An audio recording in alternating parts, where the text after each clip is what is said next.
भारत के किसी भी कॉम्पिटिटिव एग्जाम की तैयारी करते हैं और आप इंग्लिश के लिए चिंतित हैं, उसके लिए एक सुपर स्पेशलिस्ट चैनल के पास आप पहुंच चुके हैं जिसका नाम है इंग्लिश विथ जीनियस। और मैं धीरज कुमार आप सबका स्वागत करता हूं इस चैनल में। और आज इस फाउंडेशन सीरीज में फ्यूचर कंटिन्यूअस के बारे में पढ़ने वाले हैं। प्यारे बच्चों, फ्यूचर कंटिन्यूअस क्या होता है? कंटिन्यूअस के बारे में कौन नहीं जानता है? जो काम चल रहा हो, जो काम लगातार हो रहा हो, उसको कंटिन्यूअस बोलते हैं। और जो काम फ्यूचर में हो रहा होगा, वह हंस रहा होगा, वह गा रहा होगा, वह मोबाइल खरीद रहा होगा, तुम नौकरी ले रहे होगे, तुम अंग्रेजी बोल रहे होगे, वह गाड़ी खरीद रहा होगा, जो काम फ्यूचर में कंटिन्यू होगा, that is called future continuous. It shows the work which will be going on in future.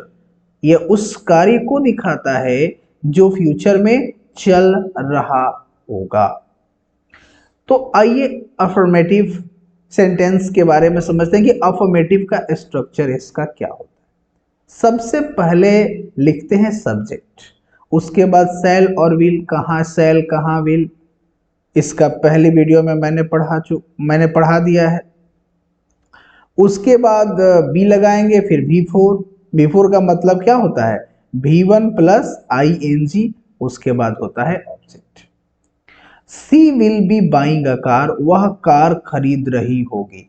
सो रहा होगा, रही होगी, रहे होंगे लगा रहेगा, तो फ्यूचर कंटिन्यूअस का वाक्य होता है।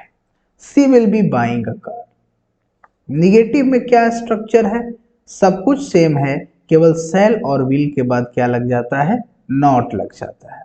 जैसे he will not be reading maths, वह मैथ्स नहीं पढ़ रही होगी। I will not playing mobile, I will not be playing mobile, मैं मोबाइल नहीं चला रहा होगा। He will not be using my phone, वह मेरा फोन यूज नहीं कर रहा होगा।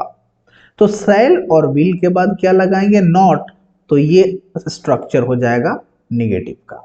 इंट्रोगेटिव में आपको पता है क्वेश्चन पूछने का काम किया जाता है, तो सबसे पहले लिखेंगे सेल और विल, उसके बाद लिखेंगे सब्जेक्ट, उसके बाद बी, उसके बाद वर्ब फोर, उसके बाद ऑब्जेक्ट लिखेंगे।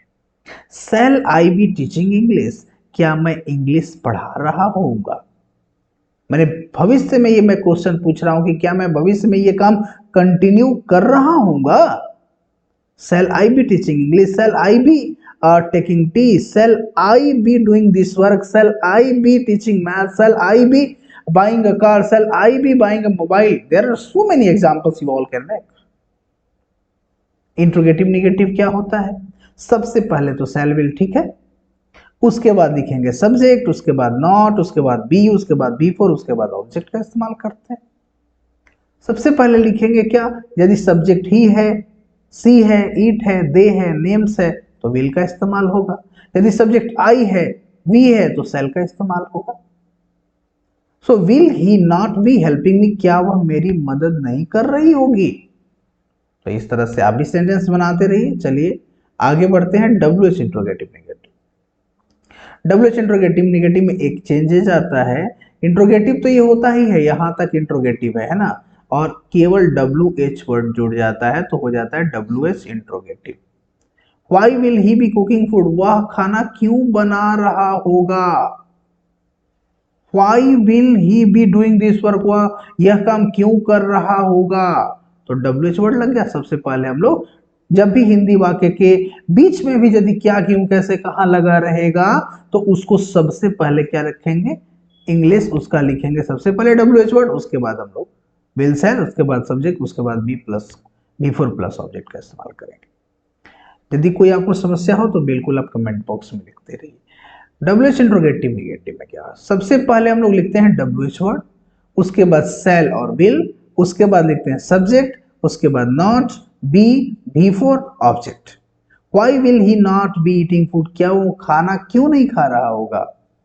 Y will my brother not be playing cricket, मेरा भाई क्रिकेट क्यों नहीं खेल रहा होगा। Why will you not be watching my video, आप मेरा वीडियो क्यों नहीं देख रहे होगे। ऐसे आप हर एक स्ट्रक्चर से आप दो दो सेंटेंस बनाओ और आप भी मेरी तरह और हमसे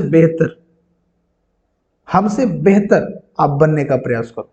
ठीक है, तो इस वीडियो में मैं आपको यहीं तक रोक रहा हूं और अगले वीडियो का इंतजार करिए और इस तरह से अपने कॉपी में हर एक चीज को नोट डाउन करते रहिए, सीखते रहिए और देखते रहिए कि मैं आगे आपके लिए और क्या क्या कर रहा हूं। बस उससे सीखते रहिए, आगे बढ़ते रहिए। Thank you so much for watching this video. हाँ, एक काम कर दो, पता है ना क्या करना है, सब्सक्राइब करो। Thank you so much, bye.